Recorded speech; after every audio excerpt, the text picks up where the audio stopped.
Amore e odio, o per essere più precisi, amore e paura. Sono questi i sentimenti certamente contrastanti che vivono le popolazioni lungo il corso del Piave. Per tanti è ancora vivo infatti il ricordo della devastante alluvione del 1966, mentre per altri è un racconto che non vorrebbero mai trovarsi a vivere. Il rischio però c'è ed è reale e un piccolo assaggio lo si è avuto nel 2018 e nel 2019. Va quindi mantenuta sempre alta e vigile l'attenzione sulla messa in sicurezza del fiume.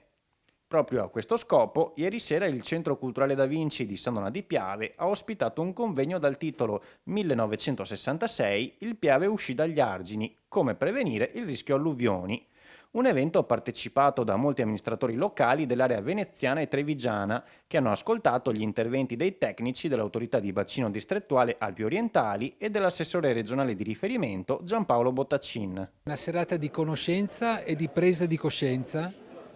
a partire da quello che è accaduto nel 66 per dire guardate non siamo ancora fuori da quel pericolo, ci si rilasserà nel momento in cui saranno realizzate queste casse capaci di trattenere gli eventi di piena, quando saranno irrobustiti gli argini e allora potremo dire di essere in sicurezza. Bisogna sistemare il tratto terminale, riportare gli argini tutti allo stesso livello in modo che transitino i 3.000 metri cubi al secondo che può esitare il tratto terminale, ma in più, siccome abbiamo detto che la portata può arrivare a 5.000, che ci sia la possibilità di, fra virgolette, parcheggiare temporaneamente quei 2.000 metri cubi di portata in più che dobbiamo trattenere a monte per qualche ora attraverso l'utilizzo di bacini di laminazione.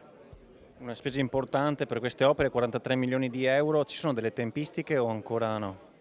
Ma noi stiamo facendo la progettazione sia più o meno di tutte le opere che abbiamo elencato, stiamo chiudendo, insomma incrociamo le dita i finanziamenti per il tratto terminale, gran parte delle opere del tratto terminale e poi ovviamente siamo alla ricerca di fondi per il bacino di laminazione a monte. Nel frattempo si fa scuola anche nella previsione, nell'allerta?